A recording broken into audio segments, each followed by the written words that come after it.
आज राहुल गांधी को जब इतना बजट चल रहा था वहां अपने नोट बैठ के बना सकते थे पूरे भाषण के दौरान। 85 मिनट निर्मला सीतारमण बोली है, आप वहां नोट बनाते, चिदम्बरम को अपने पास बिठाते, दूसरे इकोनॉमिस्ट जानकार को अपने पास बिठा के नोट तैयार करते और सरकार से प्रश्न पूछते और सरकार को बताते कि सरकार कहां पर फेल हुई है। एक बार राहुल गांधी का रिएक्शन फिर दिखा दीजिए आप, जिस तरीके से उन्होंने आज प्रतिक्रिया देने से मना किया और कहा कि आज नहीं, हम पार्लियामेंट का इस्तेमाल करेंगे, हम कल बोलेंगे इस पर। कल कहेंगे भैया, लेकिन सर अभी पार्लियामेंट को यूज करेंगे। कल कहेंगे भैया, लेकिन सर अभी पार्लियामेंट को यूज करेंगे। कल शिकायत राहुल गांधी को यह रहती है कि मीडिया उनकी बात नहीं दिखाता। आज मीडिया उनका रिएक्शन मांग रहा है तो कह रहे हैं हम पार्लियामेंट में बताएंगे, और पार्लियामेंट से उनकी शिकायत होती है कि हमें वहां बोलने नहीं दिया जाता। मतलब अजीब बात आज ही हो गई। अब जयराम रमेश हैं, उन्होंने भी उतना ही भाषण सुना, उनको भी उतना ही टाइम मिला रिएक्ट करने का। 1 घंटा पहले जयराम रमेश कांग्रेस पार्टी के नेता अपना रिएक्शन दे चुके। रिएक्शन जो होना था वही है कि हम दस्तावेजों का विस्तार से अध्ययन कर रहे हैं, लेकिन 90 मिनट बाद ही स्पष्ट हो गया कि बजट के बारे में जो भारी माहौल बनाया गया था उसके मुकाबले ये बहुत कमतर रहा, पूरी तरह फीका साबित हुआ। भाषण भी पारदर्शी नहीं था क्योंकि इसमें प्रमुख कार्यक्रमों और योजनाओं के लिए बजट आवंटन को लेकर कोई भी स्पष्ट जानकारी नहीं दी गई थी।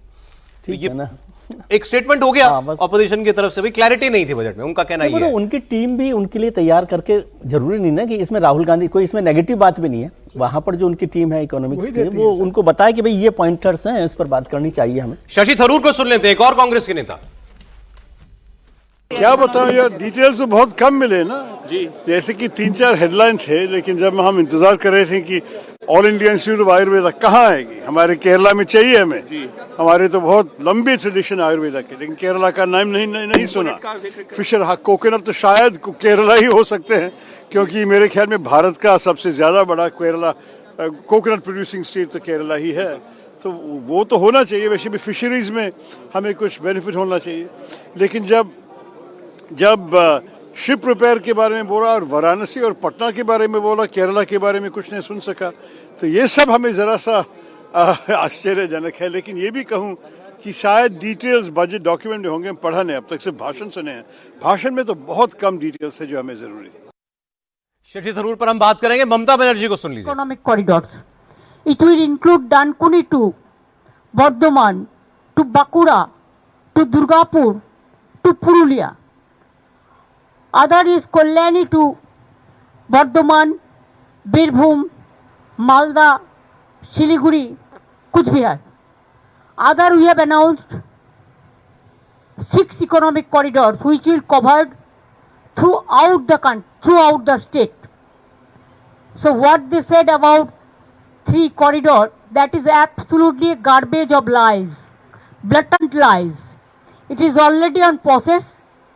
And we have started working there, and already we will see that in Jungle Mahal, Jungle Sundari project in Purulia, for this economic corridor, 72,000 crores are going to be invested, and already there are so many people. They are setting investment. They are setting their cement hub. Now Bengal have become cement hub, the coal hub, the leather hub, the skill hub, even the Amazon Flipkart, like this, all are doing business side of this Dankuni, Kalyani and other place. So it is already started. They have not given a single paisa to Bengal. Only one tax is there, GST.